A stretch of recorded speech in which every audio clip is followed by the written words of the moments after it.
नमस्कार दोस्तों। आज हम बात करेंगे वाइब्रेशन डैम्पिंग के बारे में। वाइब्रेशन डैम्पिंग क्या होता है? वाइब्रेशन तो आप सभी जानते हो। डैम्पिंग क्या है? जो वाइब्रेशन में फ्रिक्शन होता है उसको हम बोलेंगे डैम्पिंग। अब हम दो कंडीशन लेके चलते हैं।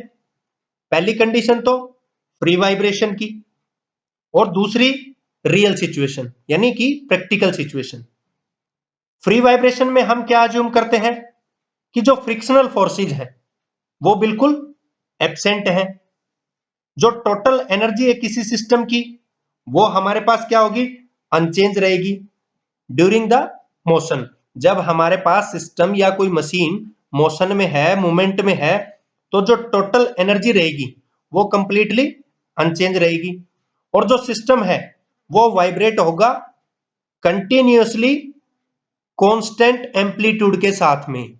यदि ये इस तरह से सेम रहता जैसा स्टार्टिंग में है तो हमारे पास वो कांस्टेंट एम्पलीट्यूड रहता, लेकिन यहां तो ये डिक्रीजिंग स्टेट में है। तो वो डिक्रीजिंग स्टेट कब कंडीशन आती है? क्योंकि रियल में कभी भी ऐसा नहीं होता कि जो सिस्टम है वो बिल्कुल उसकी एनर्जी अनचेंज रहे मोशन के दौरान और जो सिस्टम है वो वाइब्रेट रहे कांस्टेंट एम्पलीट्यूड के साथ में, क्योंकि वाइब्रेशन हमेशा इंपैक्ट डालता है। तो रियल सिचुएशन में क्या होगा? There are always the frictional forces. हमेशा क्या रहेंगे? फ्रिक्शनल फोर्सेज सिस्टम में प्रेजेंट रहेंगे और जो वाइब्रेटिंग सिस्टम है वो इनके अगेंस्ट क्या करता रहेगा? जो बेसिकली वर्क करना पड़ेगा उसको। तो इससे क्या होगा? एनर्जी का लॉस होगा सिस्टम का। जो सिस्टम की एनर्जी है उसका कंटिन्यूअसली लॉस होगा और एम्पलीट्यूड भी किस में जाएगा? एक डिक्रीजिंग स्टेट में जाएगा। ये जैसा आपके पास फिगर दिख रहा है ये कंटिन्यूअसली किस में चलता जाएगा? डिक्रीज होता चला जाएगा, क्योंकि रियल में तो यही सिचुएशन रहेगी। वो जो वाइब्रेशन का इंपैक्ट रहेगा तो वो तो यही सिचुएशन रहेगी कि हमारे पास उस वाइब्रेशन जो डैम्पिंग है उसमें जो जो फ्रिक्शन है उस वाइब्रेशन में, तो एनर्जी का लॉस होता रहेगा और एम्पलीट्यूड हमेशा कंटिन्यूअसली डिक्लाइन स्टेट में चलता हुआ जाएगा। अब वाइब्रेशन जो डैम्पिंग है या बात करें डैम्प्ड वाइब्रेशन की तो उसको कैसे डिफाइन कर सकते हैं?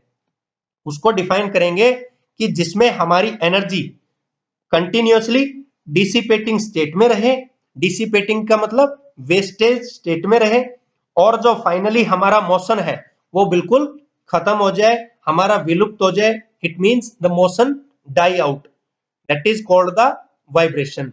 तो कंप्लीट को अगर डिफाइन करें तो vibration in which energy continuously goes on dissipating state and finally the motion die out, that is known as damped vibration।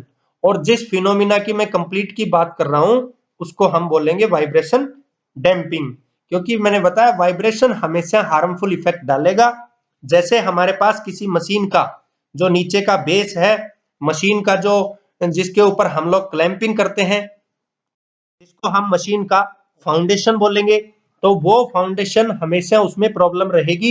Machine के जो कंपोनेंट्स हैं उनके बीच में प्रॉपर रिलेटिव मोशन नहीं रहेगा, कंपोनेंट्स में खराब रहने के चांसेस हैं और जो मशीनिंग कर रहे हैं जिस पार्ट पे उसकी एक्यूरेसी बिल्कुल डाउन रहेगी यदि वाइब्रेशन रहेगी। इसीलिए हम लोग हमेशा डैम्पर्स का यूज करते हैं वाइब्रेशन को रिमूव करने के लिए। तो ये था दोस्तों हमारे पास वाइब्रेशन डैम्पिंग। थैंक यू दोस्तों।